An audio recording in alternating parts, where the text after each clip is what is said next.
Step back. The idea is just to create space like that.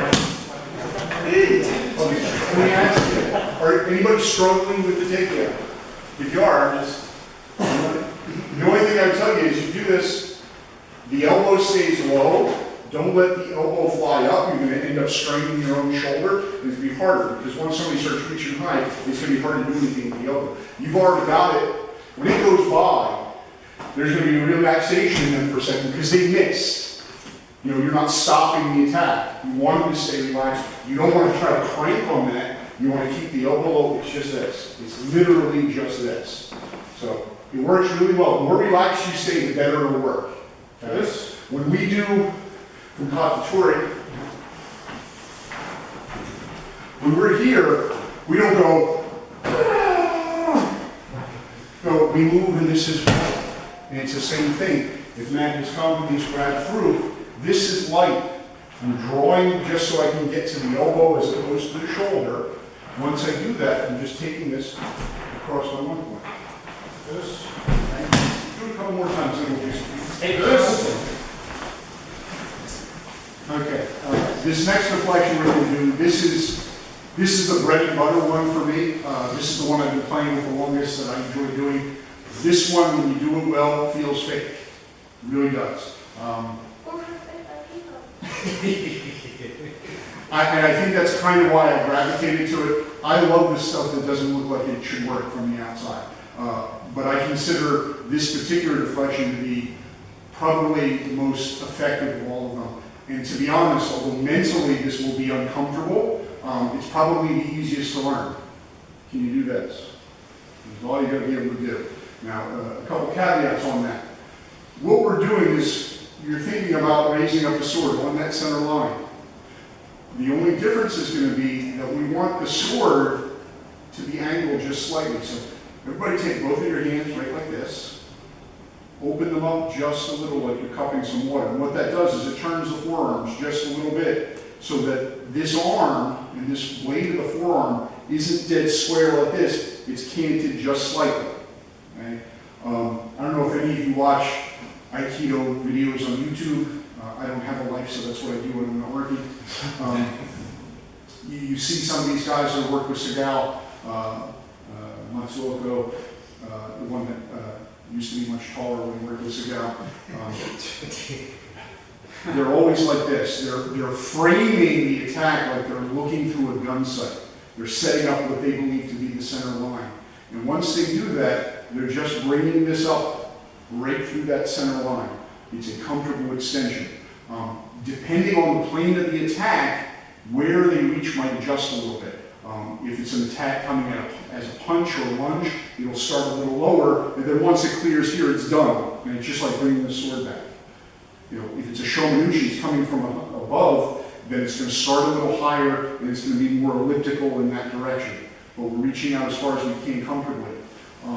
What we're going to do, we're going to practice this in pieces. We're going to bring both hands up, and we're going to practice with this shoman sensei. We don't need a weapon, but at some point, once we've done this a little bit, I'll want people to grab a weapon just so that we feel the actual threat. But for right now, Sensei Gabe's going to swing shomanuchi at me. My goal is to bring both of these up. And I'm just making a triangle here. It's the bow of the ship, and I want him to slide off. I am not going to move anywhere. I'm going to bring these up. What's going to happen with the outside hand is just in case there's a little bit of friction. We're both wearing heavy knees. This could be out in the real world. You're wearing a heavy jacket, or the attacker is. This could get caught up. So both hands are going to go up, and then I'm just going to use this one to help pass it through. I'm not going to move anywhere, and then the goal is as soon as it goes by, I want to bring this back to center line. So since Dave's going to swing at me, I want to be right there. So, give me a good one. Right there. Now, a couple things you can pay attention to yourself. If it feels like it's crowding you, you're late, or you're not reaching out far enough. As far as you comfortably can. I'll tell you, if you put the outside foot, this isn't the longest reach. I've seen Segal do it both ways. This way you'll slip out of the way quicker. You swing shoman here, he goes right bar. But we're going to bring both hands up, and then this hand just comes over top. It's just a little help. But this is what we're going to start with. We're just going to practice this on both sides. Bring it up, and then controlling it, and bring this right back. So you go switch on. Again. Right there. That's what we're looking for.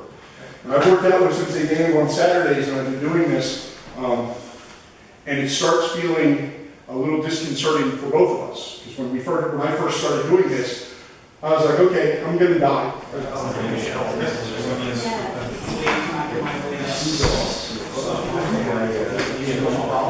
You turn the face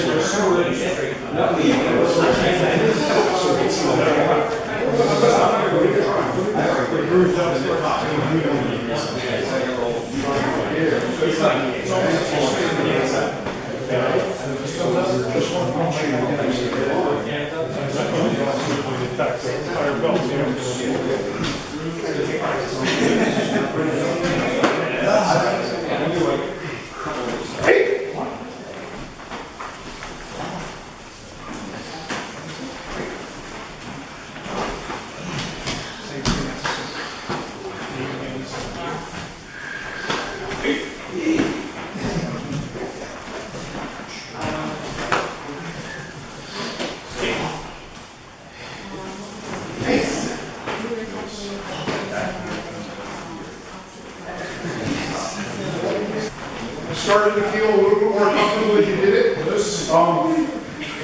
How many of you noticed, I don't know if you did or not, some of you might be relying more on this hand than you realize, and that's normal. So we'll do a couple more. I think you probably noticed that if you were inside before, it's very easy to disappear. You look like you got very comfortable with that. So I think I'm going to have everybody do that, and you're not going to get this hand. It's just going to be this to make sure you understand. Before I do that, Marty, for a second. This is very useful for a lot of things. One of the videos I saw Segal teaching, and that's so just coming to walk up to grab him, and he's just sitting on the inside.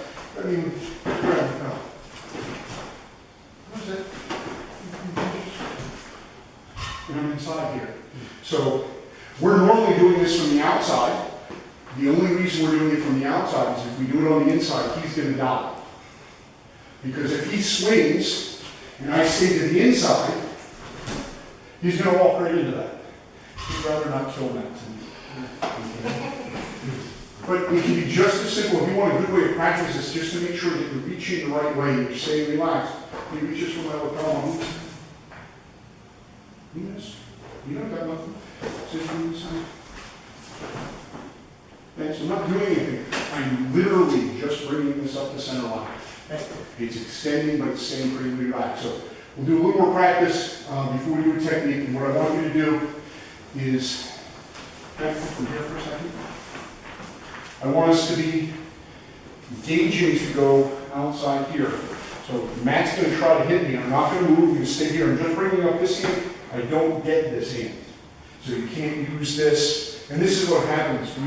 We think we're deflecting. We're partially deflecting. We're hitting with this. We are going to use this at some point in certain things. But it's very important to me right now that you get an understanding of this. Because if it's used properly, you can escape from a lot of stuff with this. And if it's not used properly, you start trying to knock things out of the way, which you don't realize you're doing. It's going to fail. And I don't want it to fail on it. So Matt's going to swing shoulder.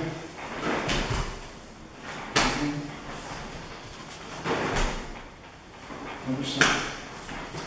I'm facing away from you. I see Segal get this way quite often. You got to practice for a minute, and then we're going to add technique to it.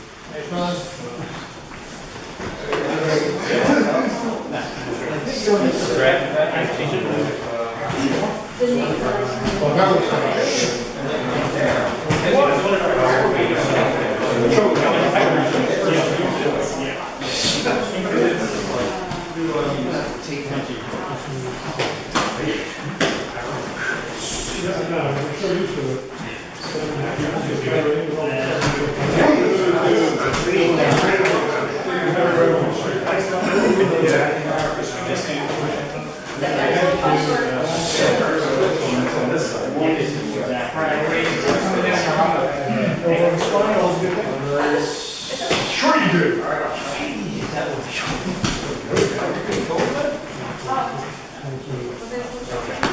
yeah, that's what I was doing. I switched it up. So I'm coming down, you're coming up, I was facing opposite. Yeah. So you're thinner, because I wanted to get playing just this. Yes, it should be easier to get out of the way. You're a thinner target.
Okay, we'll see if we can apply something with this.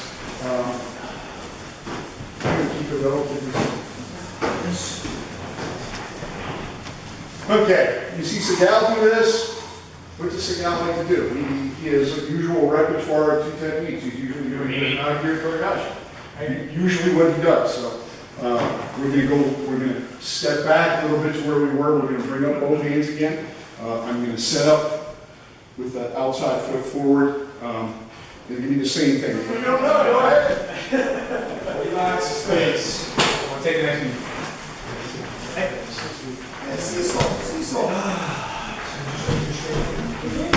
Give me one. We started. Both hands. Afterwards. Both hands go up for the next one.